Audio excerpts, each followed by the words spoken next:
আমি বলেছিলাম না সীতারাম, আমার যাওয়ার তোর বেঁচে থাকার মেয়াদ স্রেফ 7 দিন, আর আজ তার শেষ দিন। আমায় মারলে তাহলে তো সেগুন জ্বলে যাবে বারুদ, সেখানে তুইও বাঁচবি না। না সীতারাম, তোকে পোড়াবার জন্য যতটুকু আগুন দরকার ততটুকুই জ্বলবে।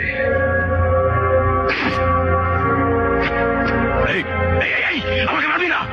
তুই সারা ডিএসপি, কোর্টে বাটা, ছেলে বাটা, আইনের লোক আইন মতো চল। না সীতারাম, আমি ডিএসপি বারুদ নই, আমি সালা ব্লাডি বারুদ, হিক্কার বারুদ, লাথর বারুদ। আমার আইন আলাদা। নো এফআইআর, নো ইনভেস্টিগেশন, ফয়সালা অন স্পট। আমি বলেছিলাম না সীতারাম, আমার যাওয়ার তোর বেঁচে থাকার মেয়াদ স্রেফ 7 দিন,